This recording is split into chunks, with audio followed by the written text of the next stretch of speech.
in the ordinary time, which means there are 9 Sundays remaining to conclude the calendar of the year. So we are closing in, and as you know, the seasons are changing again, and so in the Gospel reading today, Liturgy of the Word, that is a collection of the narratives of the trip of Jesus and the apostles to the region of Caesarea Philippi.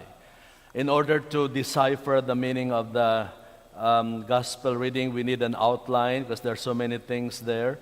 The outline will help us logically point out the teachings and the messages that Jesus wants to say. So first of all, number 1, we will go into where is this Caesarea Philippi? What is this region? Why did Jesus choose this? He revealed to the apostles a number of things there, but he chose this location. What is this place?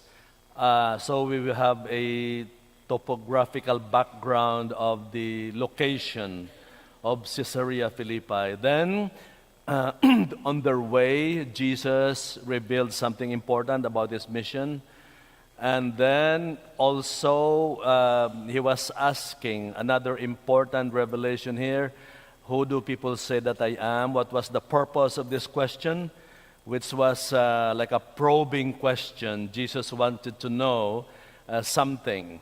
And he will see the responses and the answers of the apostles. And then finally, Jesus spoke about of the cross that we have to follow. He who wishes to follow him will have to take up his cross daily. And he spoke about he who saves his life will lose it. He who saves himself will lose it. But he who loses himself for the gospel will save it. So obviously he is talking about a lot of things here about the self, about the human nature, our person. So we will go into that and see some help from psychology and from the theologians, the psychiatrists on the different levels of the self that will help us understand ourselves better and hopefully connect with God in our spiritual life. So, what is this Caesarea Philippi? This was a region in the north. When Herod died, he divided the entire Israel into 3 regions. Judah, with the capital in Jerusalem, was given to his son Archelaus, Herod Archelaus. He was a very cruel man. That was the reason why Joseph and Mary and Jesus had to fly to Egypt to escape him, because he was seeking for the child, to kill. So he was a cruel man. When he died, they came back. Jesus already was 12. That's the reason for escaping to Egypt. The central region of Israel was given to his son Herod Antipas. He was a very strong man, and he got the wife of his brother Herodias, and then he was the one who martyred John the Baptist. He was a strong man. He ruled the region of Galilee where Jesus lived in Nazareth. And then in the north, with the center in Damascus, that was given to Herod Philip. He was a kind of a weaker person, but he built so many things. So this is the Philip, the tetrarch of Damascus. And the place called Caesarea Philippi started in Mount Hermon. Mount Hermon in the north is a solid granite mountain, very majestic. And in the cracks of the mountain, there are fresh water springs that flow from the cracks. So plenty of water. plenty of vegetation. It's a beautiful, cool place. And Philip developed this into a water park, into a resort similar to I-4. That's joking. It was a resort that people go there, take a day off. That was Jesus was doing there with the apostles. They took a day off and went to have an excursion in the water park, in the resort. And Philip dedicated this to Caesar. That's why it's called Caesarea Philippi. The two names of Philip and Caesar to get points from the emperor in Rome. You know, that's what he did. But it's a beautiful, cold place. So they were on their way there with their provisions. And this body of water is probably the holiest body of water in the world. It starts with Mount Hermon, and then it, by gravity, drops into the gorge at the center of Israel, and then it empties into the freshwater lake. The Sea of Galilee is actually a freshwater lake. That's the center of the ministry of Jesus. That's where the apostles were fishing. It's a 30-mile radius lake that's full of fish and irrigation, and that was the center of the ministry of Jesus. And then from Galilee, it drops down to the north again. That forms the Jordan River. You know, where Moses crossed, the baptism in the Jordan, and a very historical body of water. And then it drops down to the south in the kind of wilderness region, the wilderness of the deserts of Goshen. And then the water collects magnesium, very salty, and it drops into the lowest body of water in the world, and the saltiest, the Dead Sea. That's where it ends. But it starts from Mount Hermon, you know, where Caesarea Philippi, where Jesus is now with the apostles. So he revealed two things here. First, he asked the question, who do people say that I am? This was a probing question, because at this time, the 12 apostles have no leader yet. And Jesus did not know whom to choose from the 12.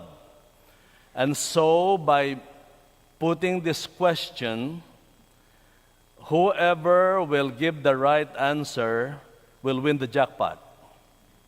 You know? So he said, who do people say that I am?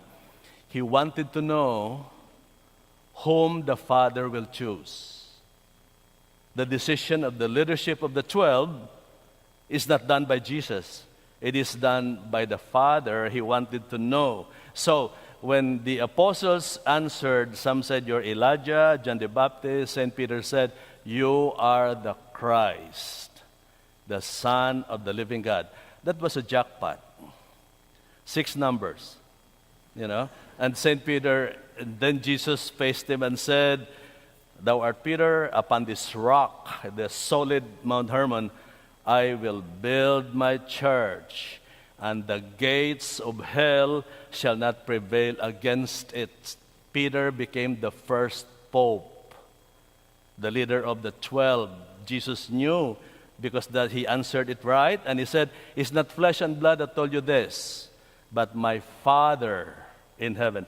So the selection of papacy is not done by Jesus, by the Father. So people who have problems with the Pope, you will have problem with the Father. You know, people are questioning the Pope and the primacy of the Pope. You answer that to the Father, because that was his decision. So, next point here, after that, then he mentioned about he who wants to follow me will have to take up his cross. The Son of Man will be lifted, handed over, and killed, and rise. For the first time, he is predicting his passion. He's predicting for the first time. He will do this 3 times to the apostles because they could not understand it based on the answer of St. Peter. So this was the first time. He will reveal his passion. And that the message to the apostles was, true glory does not belong here on earth. True glory is in heaven. What we have here is the cross, that is our itinerary to lead us to that true glory. There is no such thing as true glory here on earth. What we have here on earth is the cross. And if we embrace it, that will lead us to true glory. That was the message and a warning of Jesus to the apostles. Now, he spoke about, he who saves himself will lose it. He who loses himself. So obviously, he's talking about the self. Of course, according to psychologists and theologians, there is only one self, but it has three phases, three dimensions and angles of the human personality about the self. It's very important that we understand this because it will help us understand ourselves too and appreciate our personalities. There are three levels of the self. The first is what you call the actual self. Theologians and psychologists agreed that what is the actual self? The actual self is the person that we project to others. It is the self that we want others to know. It is the self that we dress and paint because we want people to see a beautiful side of us. That's what we project. Confident, with heads and noses in the air. Brave, that's the self and it loves the spotlight.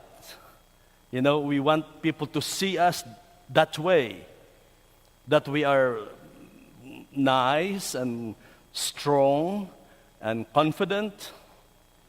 That is the actual self, that we dress and comb our hair if we have any, to project outside.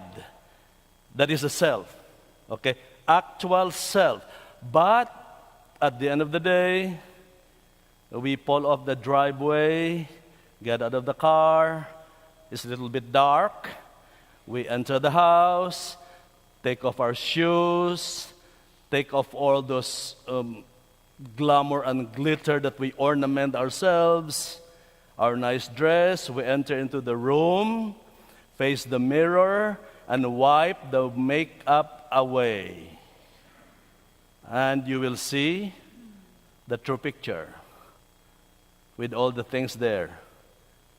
Wrinkled, okay? And then some tears in our eyes, resentment and fear. That is like,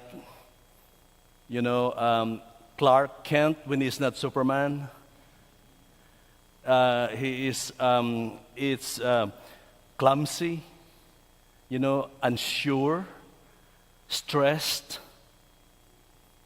Like in the words of Judy Garland, when she sang, "If little birds can fly over the rainbow, why can't I?"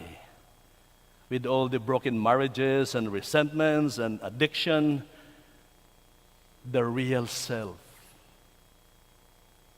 without makeup. The real self that you are facing, which we don't want people to know. Okay? But that is the real self. Unsure, weak, tearful, scared, doubtful. No more painting. That is the real self. So how do we manage these two angles of the self so that we will discover new source of strength between the actual superficial self and the weak, unsure, real self? How do we manage this? We have to find a way to discover the true self. What is the true self? Here, we will need faith. The true self will lead us to the truth that we are made in the image and likeness of God, that we are God's adopted sons and daughters, and therefore we don't have to paint it because it's already beautiful, because we are made in the image of God, and that God has infused grace and strength in the true person that is made according to His image, that true self is capable of loving, which is a participation of the love of God. That true self can forgive, it knows peace, it is capable of doing great and noble things because it is being a participation of the person of God. That is the true self. But we need faith to discover that. And that is the true self that we will bring to God when we die. Because that is the self that He will recognize. And because that is the self that He has given us, that He could identify with us. Because it is coming from Him. And that is the true self that we can only cultivate by embracing the cross. That is the result of our journey with the cross. That self we can bring to God. Because God will not recognize the superficial, actual. He does not also recognize the weakness, because He did not give it to us. He gave the true self. That is the source of strength and power. That's what we will bring when we will meet Him, because He will recognize us.